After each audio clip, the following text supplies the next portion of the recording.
السلام علیکم dear readers, میں ہوں عبداللہ بٹ اور آپ ہیں اس وقت میرے YouTube channel Abdullah Butt novels پر۔ آج میں اپنا نیا ناول بلیک ہارٹ لو شروع کرنے جا رہا ہوں یوٹیوب پر۔ امید ہے مجھے کہ آپ لوگوں کو یہ ناول پسند آئے گا۔ تو پہلے قسط شروع کرتے ہیں۔ بسم اللہ الرحمن الرحیم۔ شروع اللہ کے نام سے جو نہایت مہربان رحم کرنے والا ہے۔ بلیک ہارٹ لو قسط نمبر 1، تحریر عبداللہ but. Don't copy paste or upload on any YouTube channel without my permission. All rights reserved to Abdullah Bhat Rights. شاہ حویلی میں ہر جگہ ماتم چھا گیا تھا جب وہ دو جوان لاشیں حویلی میں لائی گئی۔ دو چھوٹے سے معصوم سے بھائی بچپن میں ہی مسکین ہو گئے۔ ان کے والدین کو بے رحمی سے قتل کر دیا گیا۔ ایک کا نام ذیشان شاہ اور دوسرے کا نام یارش شاہ تھا۔ ذیشان 8 سال کا تھا اور یارش ابھی تک صرف 3 سال کا ہی، لیکن اب بڑے کو ہی چھوٹے کا سہارا بننا تھا۔ ذیشان نے یہ دل سے ٹھان لیا تھا کہ وہ بڑا ہو کر شاہ نواز سے اپنے ماں باپ کا بدلہ ضرور لے گا۔ کئی سال گزر گئے تھے۔ وہ دونوں بھائی اب جوان ہو چکے تھے۔ نشیب و فراز زندگی کا حصہ ہیں جو ان کی زندگی میں بھی تھے، لیکن وہ دونوں بھائی آج اس مقام پر تھے جس پر ہونا کسی کے لیے آسان کام نہیں تھا۔ یارش کی پڑھائی مکمل ہونے والی تھی جبکہ ذیشان کا اپنا بزنس تھا۔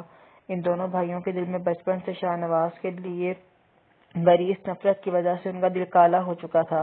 وہ دونوں زیادہ ہنستے نہیں تھے کیونکہ بچپن میں ہی ان کی زندگی سے سارے شوق چھین لیے گئے تھے۔ ان کے ہنستے بستے گھر کو تباہ و برباد کر دیا گیا تھا۔ ذیشان کے مطابق وہ وقت آ گیا تھا جب شاہ نواز سے بدلہ لے سکے۔ شاہ نواز رشتے میں اس کا چچا تھا۔ اس کے باپ اور شاہ نواز میں زمین کے مسئلے کی وجہ سے لڑائی ہو گئی اور اسے یہی بتایا گیا کہ شاہ نواز نے اس کے ماں اور باپ کو قتل کر دیا۔ اس کے علاوہ شاہ نواز کا شاہ حویلی سے چلے جانا اس طرف اشارہ کر رہا ہے کہ شاہ نواز ہی وہ قاتل ہے جس نے ان دونوں بھائیوں کے ماں باپ کو مارا ہے۔ ویسے تو یہی کہاوت کہی جاتی ہے کہ خون کے بدلے خون، پر ذیشان کا بدلہ لینے کا انداز تھوڑا سا مختلف تھا۔ وہ شاہ نواز کی ساری ڈیٹیلز نکلوا چکا تھا۔ وہ کہاں رہتا تھا، کن کے ساتھ رہتا تھا، اس کے کتنے بچے ہیں اور اس نے اس کے ساتھ کیا کرنا ہے، وہ سب کچھ جانتا تھا۔ وہ سب کچھ ٹھان تو چکا تھا، پر کیا واقعی یہی حقیقت تھی جو اسے بتائی گئی تھی کہ شاہ نواز نے اس کے ماں باپ کا قتل کیا تھا؟ یہ حقیقت کچھ اور تھی۔ وہ کئی دن سے گھر نہیں گیا تھا کیونکہ بڑی ہی آسانی سے ماہد مہر کی 5 سال کی منگیتر کو اس کی کزن کے ساتھ منسوب کر دیا گیا تھا، جسے اس سے جوڑا گیا اسے ہی اس سے الگ کر دیا گیا، اور سب سے زیادہ غصہ تو اسے عائشہ پر تھا۔ اتنا سب کچھ ہونے کے باوجود وہ اپنے ماں باپ کے سامنے کچھ نہیں بولی تھی۔ شاید یہ اس کی تربیت کے خلاف تھا کہ وہ اپنے ماں باپ سے کچھ بھی کہے یا ان کے سامنے زبان چلائے، پر اپنے حق کے لیے بولنا تو چاہیے تھا۔ اس نے اپنی محبت کے لیے بولنا چاہیے تھا۔ وہ دونوں 5 سال سے ایک دوسرے کے ساتھ جڑے ہوئے تھے۔ ماہد عائشہ سے اس وقت سے محبت کرتا ہے جب اسے یہ معلوم نہیں تھا کہ محبت ہوتی کیا چیز ہے۔ عائشہ بھی اسے اتنی ہی محبت کرتی ہے، لیکن ماں باپ کے فیصلے کے سامنے عائشہ کچھ بھی نہیں بولی۔ ماہد سے بھی رشتہ ان کی مرضی سے ہوا تھا، پر نہ جانے کیوں انہوں نے اس رشتے سے انکار کر دیا۔ دکھ اور غصہ عائشہ کو بھی اس سب پر بہت تھا، لیکن وہ کچھ بھی نہیں کر سکتی تھی۔ بچپن سے ہی وہ وہی کرتی تھی جو اسے اس کے ماں باپ کرنے کا کہتے۔ وہ کمرے میں مکمل طور پر اندھیرا کیے ہوئے بیٹھی تھی۔ ہر طرف بس اندھیرا ہی اندھیرا تھا، اس کے سوا کچھ نہیں۔ اس اندھیرے میں بھی وہ کہیں کھو سی گئی تھی۔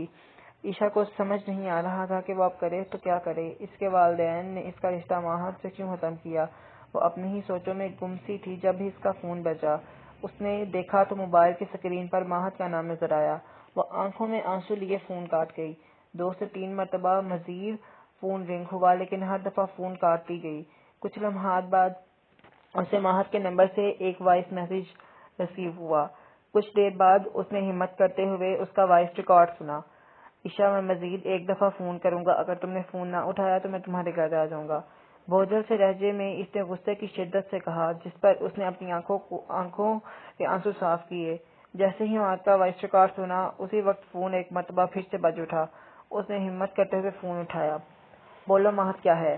لہجے میں عجیب بیزاریت سی تھی، جیسے وہ اس سے بات ہی نہیں کرنا چاہتی تھی۔ اس کا لہجہ تو پہلے تو وہاں سے کبھی بات کرتے ہوئے کبھی بھی ایسا نہیں ہوا تھا۔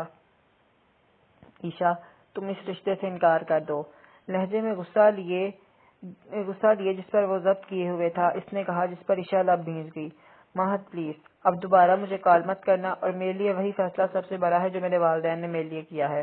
آنکھوں سے آنسو ٹوٹ کر ہر لمحہ باہر نکل رہے تھے۔ اس نے کبھی سوچا بھی نہیں تھا کہ وہ ماہد سے یہ الفاظ کہے گی۔ کبھی سوچنا بھی مت عشاء کہ یہ میں تمہیں کسی اور کا ہونے دوں گا۔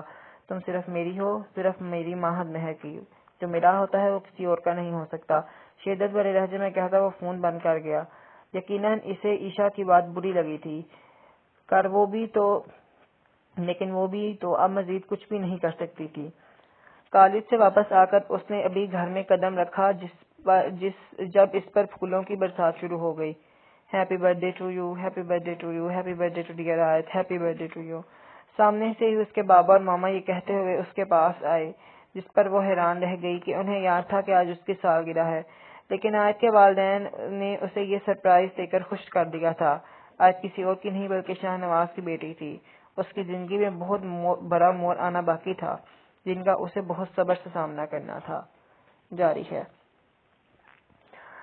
ڈیئر ریڈرز، قسط چھوٹی کا نہ کہیے گا کیونکہ قسط میں طبیعت نہیں تھی ٹھیک اور ریکارڈنگ بھی بہت مشکل سے ہوئی ہے۔ باقی اللہ کا شکر ہے کہ روزے سارے رکھے جا رہے ہیں۔ آپ بتائیں آپ کا رمضان کیسا گزر رہا ہے اور قسط کیسی لگی، کمنٹ سیکشن میں ضرور بتائیں۔ جتنا اچھا رسپانس ہوگا اتنی جلدی ایپیسوڈ آئے گی، اور میں کوشش کروں گا کہ کل صبح دوسری، تیسری اور چوتھی قسط تینوں دے دوں۔ بہت شکریہ۔ اللہ حافظ۔